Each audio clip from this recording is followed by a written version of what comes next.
হ্যাঁ গাইস, আজকে আমরা দেখাবো আমরা আমাদের সোনি ভেগাস প্রোতে কিভাবে আমরা ভিডিও কল করব। তো ভিডিও কল করার জন্য আমরা এই আইকনে চলে যাব। এখান থেকে আমরা আমাদের যেখানে আমাদের ভিডিওগুলো আছে যে ড্রাইভে, যদি সেটা ডেস্কটপ হয় আমরা ডেস্কটপ থেকে কল করব। যদি কোনো drive, E drive, C drive, যে কোনো ড্রাইভ থাকুক আমরা ওই ড্রাইভ থেকেও কল করতে পারবো। তো আমি এখান থেকে ভিডিওটা কল করে নিয়ে আসলাম, ওপেন দিলাম। ওপেন করলে সেটা অটোমেটিক হয়ে যাবে। আমাদের যদি একের অধিক ভিডিও হয় তাহলে আমরা সবগুলো সিলেক্ট করে নিব। এখন গাইস আমি দেখাবো আমাদের ভিডিও থেকে অডিওটা আমরা কিভাবে সেপারেট করব। ভিডিও থেকে অডিও আমরা কিভাবে আলাদা করব। তো ভিডিও থেকে অডিও যখন আমরা আলাদা করতে চাবো, সেক্ষেত্রে আমাদের যেটা করতে হবে, আমরা ভিডিওর পাশে আমাদের কার্সরটা রাখবো, রেখে আমরা রাইট মাউস ক্লিক করব, ক্লিক করে এখানে ইনসার্ট অডিও ট্র্যাক, এটা এখানে ক্লিক করব। সেক্ষেত্রে আমাদের নতুন একটা টাইমলাইন চলে আসলো। এই টাইমলাইনের মাধ্যমে আমরা ভিডিও থেকে অডিও সেপারেট করতে পারি। এখন এই টাইমলাইনের মধ্যে আমরা চাইলে নতুন একটা অডিও আমরা এখানে ইনসার্ট করতে পারি, অথবা আমরা চাইলে আমাদের যে ভয়েস, যেই অডিওটা আছে এটা চাইলে আমরা ডিলিট করেও দিতে পারি। আমি একটু প্লে করে দেখি। আসলে খারাপ না, বেশ ভালো। হুম।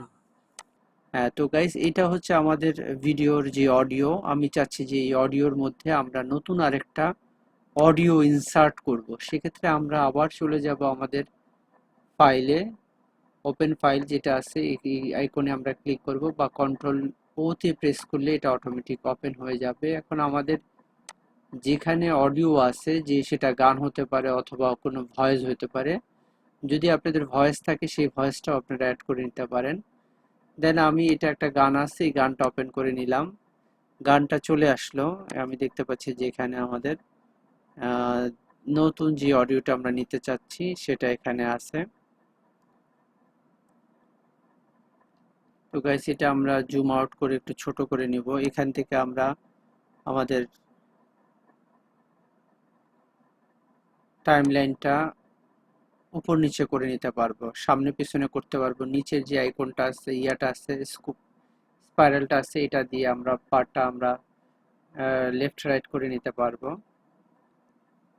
আর ডান পাশে যে ইয়াটা আছে, আমাদের যে আইকনটা দেখতে পাচ্ছি, যে হোভারটা দেখতে পাচ্ছি, এটা দিয়ে আমরা আপ এন্ড ডাউন করে নিতে পারবো। দেন আমরা যেটা করব যে আমাদের এই ভিডিও থেকে আমাদের অডিওটা, শুধু অডিওটা নিতে চাচ্ছি। তো সেক্ষেত্রে বরাবর আমরা আবার রাইট মাউস ক্লিক করব, এখানে ইনসার্ট অডিও যেটা আছে, আমরা দুইটা অডিও ভিডিও আলাদা করে নিলাম। এখন যেটা করব, আমি চাচ্ছি যে শুধু অডিওটা রাখবো, ভিডিওটা আমি ডিলিট করে দেব। ভিডিওটা আমি একটু প্লে করে দেখি।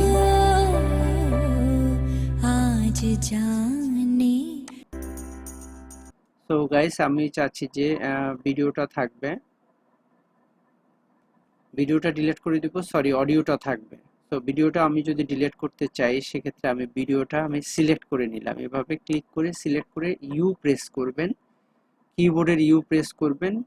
ইউ প্রেস করে এখন আমি দেখতে পাচ্ছি যে আমাদের অডিও ভিডিও দুইটা কিন্তু সেপারেট হয়ে গেছে। আমি চাইলেই আমাদের অডিওটা মুভ করাইতে পারতেছি, চাইলে আমাদের ভিডিওটাও মুভ করাইতে পারতেছি। তো গাইস এইভাবে আপনারা খুব সহজে অডিও ভিডিও সেপারেট করে নিতে পারবেন। এই যে আমি চাইলে সেটা মুভ করে নিতে পারছি। এখন চাইলেও আমি এটা ডিলিটও করতে পারবো। আমি ডিলিট করে দিব, কন্ট্রোল রাইট মাউস ক্লিক করে এখানে ডিলিট আছে, অথবা কিবোর্ডের ডিলিট অপশনে প্রেস করলে এটা অটোমেটিক ডিলিট হয়ে যাবে। এখন আমাদের যে গানটা আছে, মানে এমপি3 যে গানটা আছে, এই গানটা আমরা পজিশনিং করে নিয়ে আসবো। আমরা এই পজিশনিং এ চাচ্ছি, এই পজিশনিং এ এনে আমরা প্লে করে দেখি। খারাপ না, বেশ ভালো। এই যে অলরেডি সেটা প্লে হয়ে গেছে। আমি চাচ্ছি যে আমার আগের যে ভিডিওটা আছে, এটা আমি ভলিউমটা মানে মিউট করে দিব। আমি মিউট করে দিলাম। এখন একটু প্লে করে দেখি।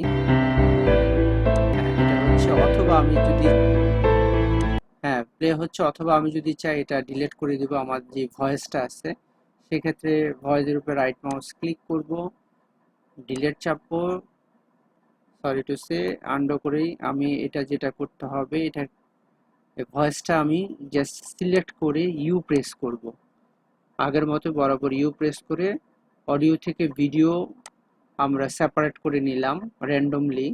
সেপারেট করে এখন আমি চাইলে এটা খুব সহজেই রাইট মাউস ক্লিক করে ডিলিট করে দিতে পারি। এখন আমি দেখি আমাদের কিন্তু ভয়েসটা কিন্তু নাই, ভয়েসটা কিন্তু অলরেডি ডিলিট হয়ে গেছে। তো চাইলে আমি আমাদের যে অডিওটা আছে এটা যে কোনো পজিশনিং এর সামনে পিছনে করে নিতে পারি। এই যে সামনে পিছনে সবগুলোই আমরা চাইলে আমরা পজিশনিং চেঞ্জ করতে পারতেছি, অডিও পারতেছি, ভিডিও পারতেছি। তো গাইস বুঝতে পারতেছেন যে খুব সহজে আমরা এভাবে অডিও থেকে ভিডিও সেপারেট করতে পারবো, নতুন একটা অডিও চাইলে এখানে অ্যাড করতে পারবো, নতুন একটা ভিডিও চাইলে অ্যাড করতে পারবো। এখন আমাদের যতটুকু অডিও দরকার ঠিক ততটুকু আমরা নিয়ে বাকিটা আমরা ডিলিট করে দেব। সো আমি অডিওটা কাট করতে চাচ্ছি, সো অডিওটা সিলেক্ট করে আমার যে মাউস পয়েন্টারটা আছে এটা দিয়ে সিলেক্ট করে নিব। এখন আমি সিলেক্ট করে আমি অ্যাশ প্রেস করব, অ্যাশ প্রেস করলে অটোমেটিক এটা সেপারেট হয়ে যাবে। এই যে কেটে গেল। এখন আমি রাইট মাউস ক্লিক করে বরাবরের মতো এটা ডিলিট করে দিব। আবার আমি এন্ডিং পয়েন্টে আমাদের পয়েন্টারটা রাখবো যেখানে ভিডিওটা শেষ। সো এখান থেকে আমি আবার কন্ট্রোল অ্যাশ প্রেস করব, এটা আবার রাইট মাউস ক্লিক করব, অ্যাশ প্রেস করে আমি কেটে রাইট মাউসটা ক্লিক করে ডিলিট করে দিলাম। তো এখন আমি যদি রেন্ডারিং করি তাহলে আমাদের একটু প্লে করে দেখি। তো সুন্দরভাবে আমাদের যতটুকু অংশ দরকার ঠিক ততটুকু অংশ পেয়ে গেছি। এখন আমি রেন্ডারিং করলে জাস্ট আমি এখানে রেন্ডার অ্যাজ দিলে আমার অটোমেটিক রেন্ডার হয়ে যাবে।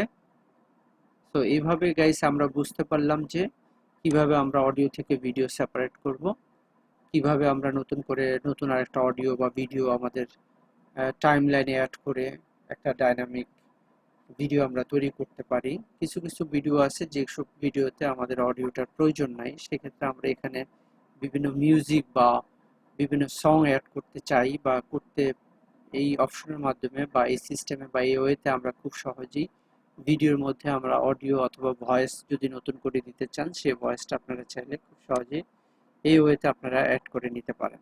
তো গাইস আশা করি মূল বিষয়টা আপনারা বুঝতে পারছেন। Thanks for watching.